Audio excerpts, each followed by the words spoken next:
크립토 시장을 면밀하게 들여다보는 시간. 안녕하세요. 오늘의 코인 진행의 권지영입니다. 벌써 4월도 후반부에 접어들었습니다.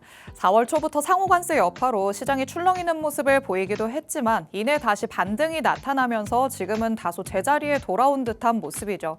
이렇게 마냥 흘러내리기만 하는 시장도 없는 법이니까요. 너무 일희일비하기보다는 오늘의 코인 통해서 시장을 조금 더 멀리서 내려다 보시기 바랍니다.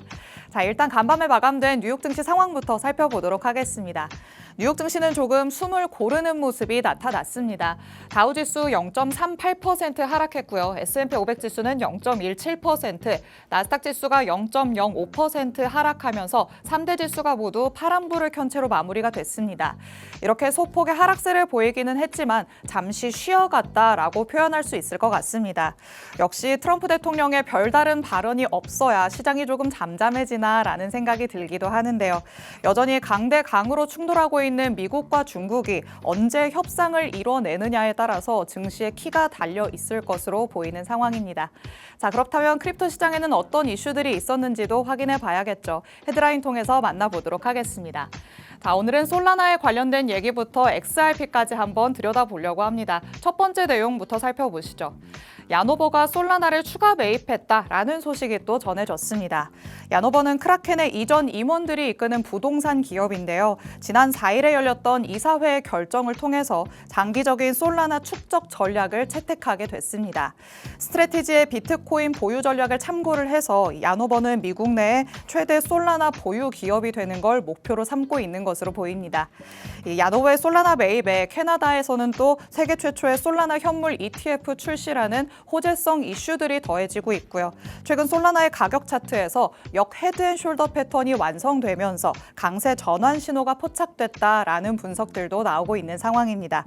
솔라나의 가격이 지난 일주일 동안 또 20% 넘게 오르는 모습도 나타났기 때문에 주요 저항선으로 여겨지는 $150를 돌파할 수 있을지 같이 한번 지켜봐야 될 것 같습니다. 자, 두 번째 이슈로 넘어가 보도록 하시죠. XRP가 솔라나 대비해서 ETF 승인이 더 유력하다라는 얘기들도 나오고 있습니다. 현재 미국에서 ETF 승인 가능성이 높은 건 단연 XRP와 솔라나로 꼽히고 있죠. 유동성이 높은 현물 시장을 보유하고 있기 때문에 SEC가 신청서를 검토할 때 이를 중요한 고려 요소로 볼 수 있다라는 분석들이 나오는 겁니다. 자, XRP는 ETF 신청서도 총 10건인데요. 솔라나 대비해서 2배이기 때문에 솔라나보다 승인 가능성이 지금 더 높다고 보고 있는 상황입니다. 또 미국 내 거래량 점유율 측면에서도 XRP는 증가세를 보이고 있지만 솔라나는 감소세를 보이고 있습니다. 이것도 마찬가지로 ETF 승인 가능성에서 XRP가 솔라나를 앞서는 요소가 될 수 있다는 의견들이 나오고 있습니다. 과연 XRP와 솔라나가 모두 SEC의 승인으로 현물 ETF를 출시하게 될지, 그리고 XRP가 확실히 솔라나보다 먼저 승인을 받게 될지 함께 지켜보는 것도 좋은 관전 포인트가 될 것 같습니다. 자, 이렇게 살펴볼 수 있는 이슈들 헤드라인 통해서 만나봤습니다. 그럼 실시간 시장 분위기 어떤지도 확인해 봐야겠죠. 히트맵 통해서 살펴보도록 하시죠. 자, 전일 이 시간 대비해서는 조금 아쉬운 흐름이 나타나고 있습니다. 비트코인은 1.34% 하락하면서 다시 83,000달러대로 내려온 모습이죠. 85,000달러를 뚫고 위로 올라가는 모습도 나타났었지만 다시 한번 조금 내림세를 보여준다라고 체크를 해보시면 좋을 것 같습니다. 이더리움도 마찬가지입니다. 2% 넘게 지금 빠지고 있는데요. 1,600달러 위로 올라가면서 2,000달러에 가까워지나라는 희망적인 얘기가 나오기는 했었지만 다시 한번 내림세 보여주고 있습니다. XRP도 마찬가지죠. 1.8% 하락하고 있고요. 솔라나도 마찬가지로 호재성 이슈들 더해지고는 있지만 여전히 박스권에 갇힌 모습 나타나고 있습니다. 주요 코인들의 시세를 놓고 본다면 지금은 박스권 안에서 횡보하는 모습이 나타나고 있는 시점입니다. 하지만 여기서부터가 중요하겠죠. 앞으로 상승 추세로 전환을 할지 다시 한번 밑으로 고꾸라 떨어질지는 조금 더 지켜봐야 될 것 같습니다. 그럼 시장 안에서 어떤 부분에 주목을 해봐야 될까 궁금하실 것 같은데요. 이런 부분들 저희 방송 끝까지 함께 하시면서 전문가님의 의견들로 참고해보시면 좋을 것 같습니다. 그럼 저는 잠시 후에 전문가님과 돌아오도록 하겠습니다. 오늘의 코인 가자!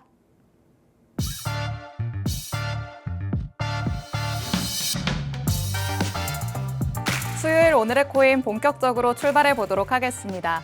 저희 방송은 55분까지 진행될 예정인데요. 방송이 끝나고 나서도 시장과 관련된 얘기들 계속해서 들어보고 싶다라는 분들 위해서 저희가 하단에 QR코드 마련해뒀습니다. 이 QR코드 스캔해서 입장을 해주시면요. 저희 방송 시간이 아닐 때도 시장과 관련된 정확한 정보들 24시간 동안 받아가 보실 수 있습니다. QR코드는 저희 방송 끝날 때까지만 열려 있을 예정이니까 지금 바로 스캔해서 들어와 주시기 바랍니다. 자, 그럼 오늘도 저와 함께할 전문가님 바로 모셔보도록 하겠습니다. 오늘도 표용호 전문가님 나와주셨습니다. 전문가님 어서 오세요. 안녕하세요.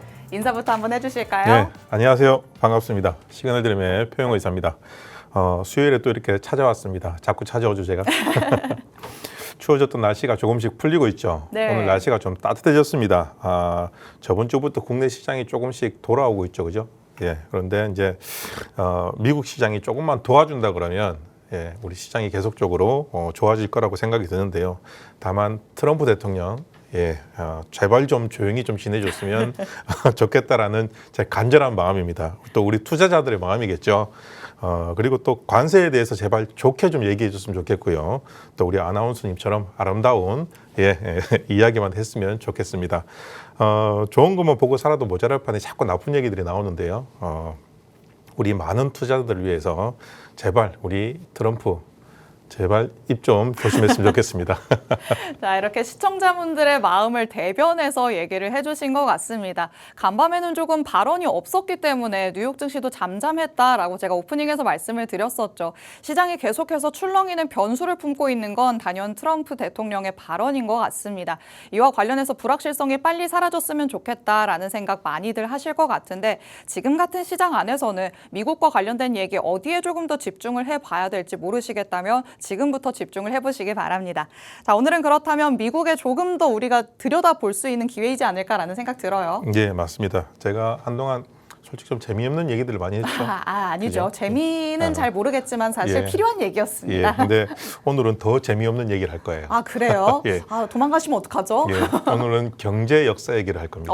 역사요. 예. 역사 이런 거 좋아하시는 분들 많으신데요. 맞습니다. 역사를 잊은 민족에게는 미래가 없단 말이 있죠. 그렇죠. 맞습니다. 그래서 제가 왜 이런 말을 하냐면 현재 일어나고 있는 일들 있죠. 이런 일들이 모두 과거와 연결이 다 되어 있습니다. 네. 그래서 혹시 평행 이론이라는 말 들어보셨죠? 많이 들어봤죠. 그렇죠. 모두 다 연결이 돼 있고 반복이 된다는 말이지 않습니까? 또 이렇게 말씀드리고 싶습니다. 경제를 알면 역사를 알게 되고, 자, 그때 그 시절 때 왜 그렇게밖에 될 수 없었는지, 그리고 지금 왜 이런 일들이 일어나고 있는지를 알 수가 있어요. 그리고 또 대응을 할 수도 있죠. 그렇죠. 그래서 역사 공부를 하면 성견지명이 생깁니다. 많이들 지금 바라실 것 같아요. 그렇죠. 내가 조금 더 미래를 내다볼 수 있으면 맞습니다. 좋겠다. 앞을 내다보는 지혜죠, 그죠? 네. 왜냐하면 역사는 실적으로 계속 되풀이 된다 그렇죠. 그래서 오늘 현재 트럼프 대통령이 관세 등 이런 일들을 왜 벌이고 있는지 그 이유에 대해서 오늘 제가 말씀드리겠습니다. 그게 조금 이해가 된다면 확실히 시장을 바라보는 눈이 달라질 수는 있을 것 같아요. 그렇죠. 조금 내림세를 보이더라도 어쩔 수 없는 부분이야 라고 넘어갈 수도 있게 되는 거잖아요. 맞습니다. 또 대응도 할 수 있겠죠. 그렇죠. 그죠? 예전에는 이랬기 때문에 경제는 어떤 매뉴얼적으로 만들어져 있습니다. 그 매뉴얼이 벗어나기 시작을 한다 그러면 시스템이 붕괴가 됩니다. 그렇기 때문에 그 시스템을 다시 돌리기 위해서 어떠한 행태를 만들어가기 또 시작을 합니다. 그것 때문에 그 부분만 어느 정도 이해를 한다 그러면 충분히 시장에 대응을 할 수 있을 겁니다. 좋습니다. 오늘은 시장의 역사에 대해서 한번 들어보자라고 말씀을 하십니다. 역사를 알아야지만 우리가 선견지명이 생길 수 있을 것이다 라고 말씀을 해주시는데요. 그럼 역사 중에서도 어떤 부분을 짚어봐야 될지 가장 궁금하시겠죠. 하나씩 얘기들 나눠보도록 하겠습니다. 어떤 부분에 집중을 해볼까요? 미국이 현재 관세라든가 코인에 투자를 하겠다는 부분 가장 중요한 게 뭐냐 그러면 돈이죠, 그죠? 돈입니다. 자, 미국은 지금 부채가 굉장히 많다는 걸 알고 있죠. 7월 달에 계속해서 이슈가 나오고 있잖아요. 7월 달에 디폴트가 터진다. 얼마 전에는 공무원도 월급을 못 준다는 얘기도 계속 나왔습니다. 근데 미국은 현재 작년 기준으로 빚이 4경 5천조 원입니다. 와, 이 숫자 자체가 와닿지도 않을 정도로 너무 큰데요? 맞죠. 들어보셨습니까? 제가 살면서 접할 수 있을까요? 그러니까요. 5천조 원이라는 것만 하더라도 어마어마한데요. 맞아요. 계속적으로 미국이 빚이 늘어나고 있습니다. 이자에 이자를 더하고 있어요. 우리는 태어났을 때부터 빚을 지고 태어난다 그러지 않습니까? 어떻게 보면 미국은 태생은 만들어졌을 때부터 빚이 계속적으로 만들어지고 있다라고 보시면 너무 됩니다. 슬픈 얘기인데요. 그러니까요. 자, 2차 대전 직후에 미국의 부채는 거의 GDP 대비 120% 수준이었습니다. 차트를 보시면 지금 10년 중입니다. 예, 계속적으로 빚이 늘어나고 있다는 네. 겁니다. 자, 2020년도에는 뭐가 터졌죠? 2020년도에 코로나가 터졌죠. 그렇죠. 코로나 때 급격하게 빚이 늘어나기 시작하면서 진짜 눈에 띄게 예, 늘었어요. 그렇죠. 국채 발행이 계속적으로 시행이 되면서 빚이 늘어나고 있습니다. 자, 세계 2차 대전 때 그 전쟁에 대한 부분 물자를 하기 위해서 네. 국채를 계속적으로 발행을 했죠. 예, 그 부분에서 계속적으로 부채가 늘어난 부분이고 그 부채를 네. 국가에서 갚아야 되는 부분이지 않습니까? 그쵸. 그게 국가의 과제가 됐습니다.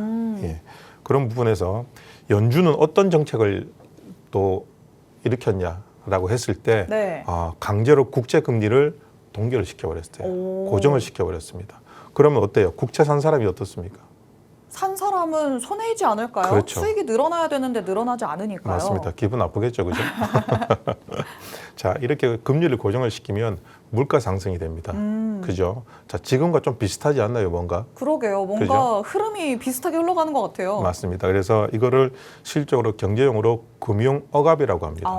예, 그래서 이제 1942년부터 1951년까지 미 연준은 장단기 국채 금리를 인위적으로 낮게 고정시켰어요. 그러다 보니까 단기 금리는 0.37로 장기 금리 0.25인데 이게 실질적으로 성장률보다 훨씬 낮아요.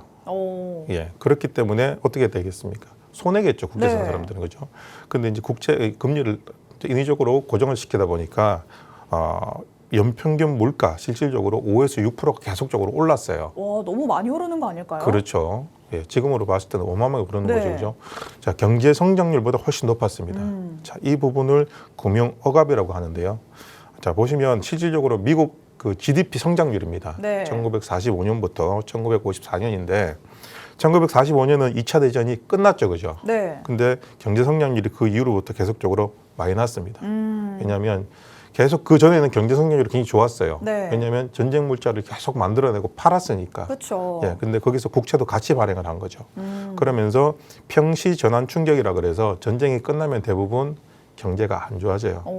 그렇죠. 대부분. 전쟁이 끝났는데 이게 경제가 확 살아난다라는 건 상식적으로 생각을 해봐도 좀 이상한 부분인데요. 그렇죠. 왜냐하면 미국만의 전쟁이 아니라 2차 세계대전이었습니다. 그렇죠. 그렇죠. 그렇기 때문에 이때 미국뿐만 아니라 전 세계가 경제가 안 좋았어요. 네. 그러면 경제를 또 살려야 되지 않습니까? 그렇죠.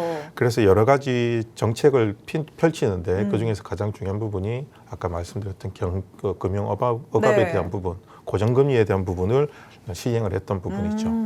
근데 이거를 왜 하냐 그러면 실적으로 우리는 고통 분담이라는 얘기 있죠. IMF 때 혹시 금모으기 운동 이런 거 아셨죠? 생각나는데요. 그렇죠. 우리 다 같이 고통을 분담하자 네. 했던 부분이었죠.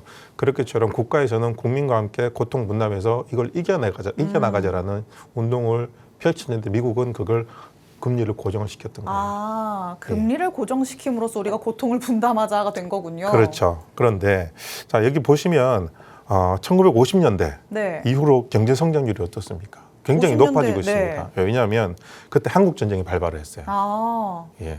또 전쟁이 그렇죠. 발발을 하는데 그 직전에는 그러면 취소된 건가요? 그렇죠. 굉장히 안 좋아졌다가 1950년 이후로 미국이 굉장히 또 경제 성장률이 좋아졌는데 말 그대로 군수 산업이 확대가 되는 겁니다. 그래서 여러 나라에서 또 전쟁에 개입을 했죠, 그죠? 네. 근데 이 시대 때 미국만 발전이 된 게 아니라 전 세계가 발전이 됐었어요. 갑자기 확 전체적으로 부흥하는 시기가 나타났잖아요. 그렇죠. 우리나라 때문에.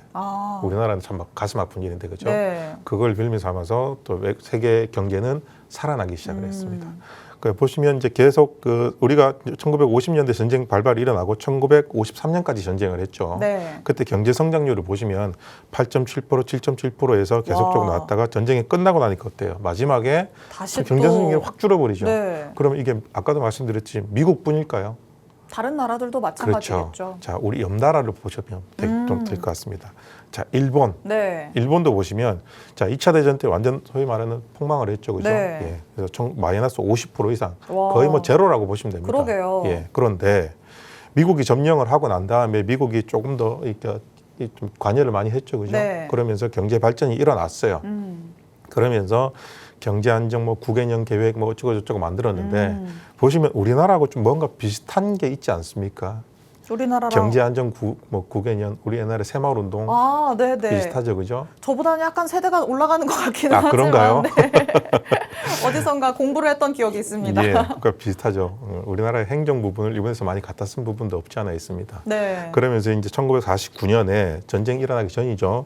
도지마 라인이라는 걸 도입을 합니다. 오. 이게 도지마, 그러니까 도지 많이 들어보셨죠? 네. 도지코인. 네. 예, 이제 1949년에 미국 재정경제고문 이제 조지 도지라는 사람이 있습니다. 예, 그분의 이름을 따서 도지마 라인이라고 하는데 그분이 일본의 긴축 정책을 펼쳤어요.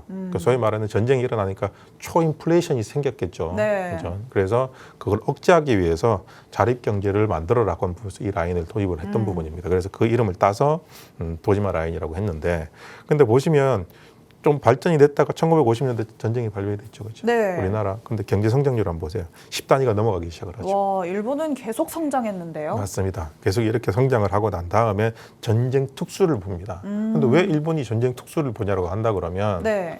그때 당시에 일본은 미국의 전쟁 물자를 갖다 놓는 네. 배급 공급을 하는 어떤 허브 역할을 했었어요. 그러면서 그 전쟁 군수 물자를 뭐 소위 말하는 역사책에 보면 많이 네. 속된 말로 삥땅을 쳤다고 그러죠.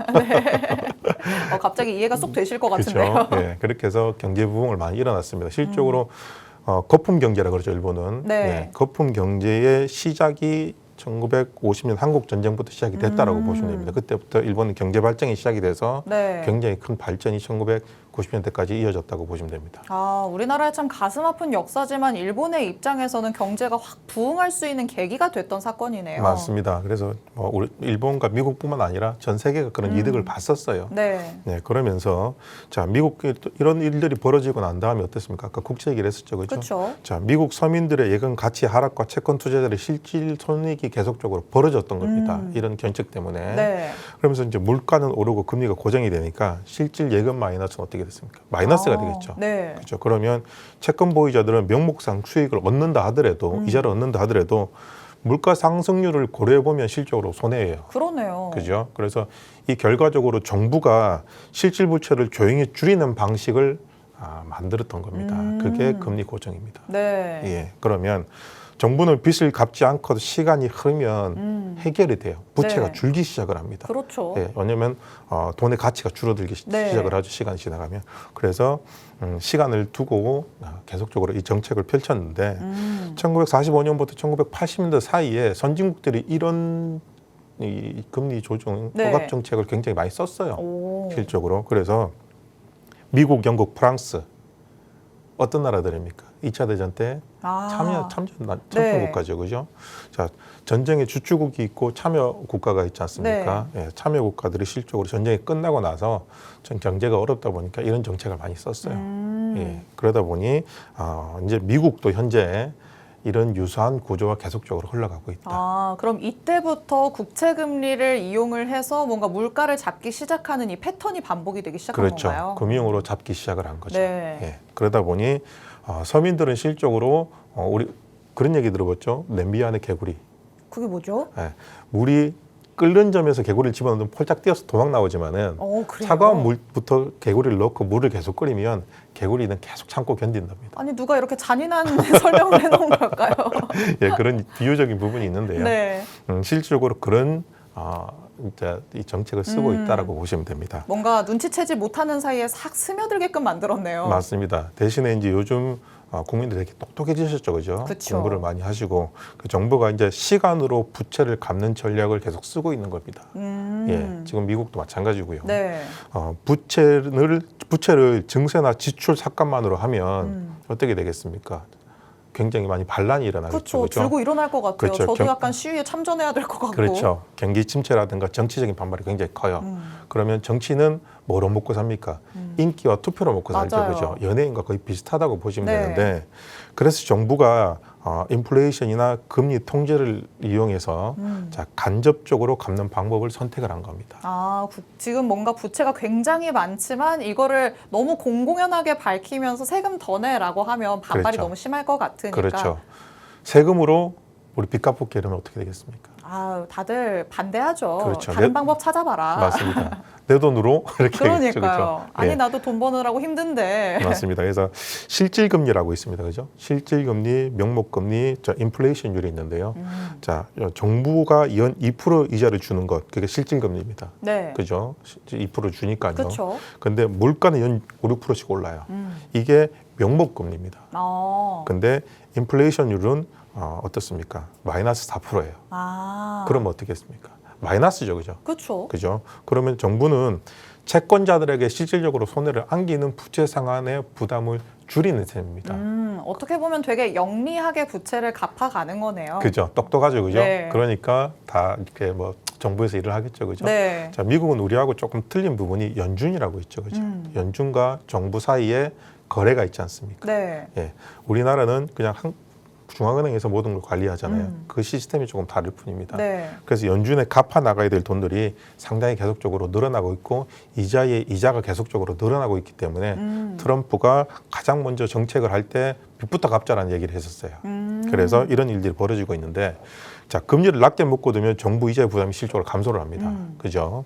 그래서 계속 트럼프가 요즘 금리 낮추자는 얘기를 계속 하고 있죠. 네. 예, 왜냐하면 7월 달에 한도가 차버리면 디폴트가 발생해요. 그렇죠. 계속해서 지금 얘기가 나오고 있는 부분이 바로 그 부분이죠. 맞습니다. 그래서 자기 정부 때 그것도. 예, 그래서 전 정부를 계속 탓하고 있죠. 너 때문에 내가 지금 이렇게 힘들어하고 있어. 그렇죠. 나는 이 자리에 왔더니 이미 빚이 이렇게 많았다라는 그러니까요. 거죠. 예, 그래서 이제 시장 금리를 올리고 싶어도 정부는 실적으로 중앙은행을 통해서 강제로 금리를 낮게 유지할 수밖에 없어요. 그래서 실적으로 지표는 계속 좋게 나오는데 네. 파월은 계속 고민을 하고 있다 그랬죠, 그죠? 맞아요. 금리를 실적으로 올려야 될 부분이긴 한데, 뭐 위에서 자꾸 누르니까 그쵸. 어쩔 수 없이 고민을 하겠다는 부분인데, 자, 이 부분 아까도 말씀드렸지만은 국채 발행자로서 이자 비용을 최소한도로 줄이려고 노력을 하고 있는 부분입니다. 그래서 정책적으로 서서히 녹여내는 방식, 이건 정치적으로 실적으로 덜 부담이 돼요. 네. 예, 그런데 세금으로 갑자기 크게 올리거나 복지를 줄이면 아까도 말씀드렸지만 유권자들이 반발을 반발하겠죠, 일으키겠죠. 그죠? 예, 반 트럼프가 또 나오겠죠. 맞아요. 예, 하지만 인플레이션을 눈에 잘 띄지 않게 세금처럼 작용을 한다 그러면 트럼프 잘하고 있다.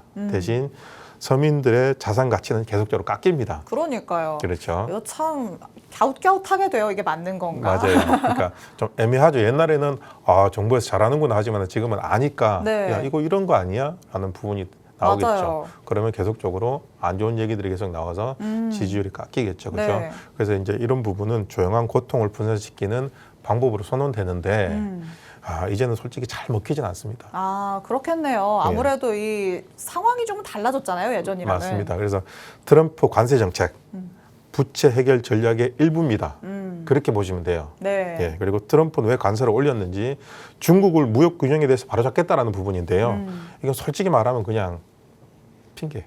핑계입니까? 예, 핑계라고 봅니다. 왜냐하면 결국은 수입업자, 그죠? 네. 미국 수입업자와 소비자들이 이거를 전부 다 부담을 다 해야 돼요. 그죠?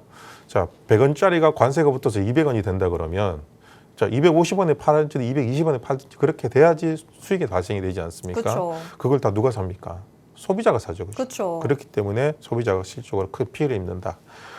이제 이런 부분이고 그리고 관세는 어떻게 보겠습니까? 세금이죠. 그렇죠. 세금을 많이 거두면 빚을 줄일 수가 있겠죠. 네. 예, 그렇게 보시면 됩니다. 좋습니다. 오늘은 경제의 역사와 관련해서 한번 얘기를 나눠봤습니다. 더 자세한 얘기는 QR코드 스캔해서 들어오셔서 받아가시기 바랍니다. 본 방송에서 제공해드리는 정보는 투자 판단에 대한 조언일 뿐입니다. 해당 자산의 가치 또는 상승 하락을 보장하진 않는다는 점 유의해 주시기 바랍니다. 시청해주신 여러분 고맙습니다.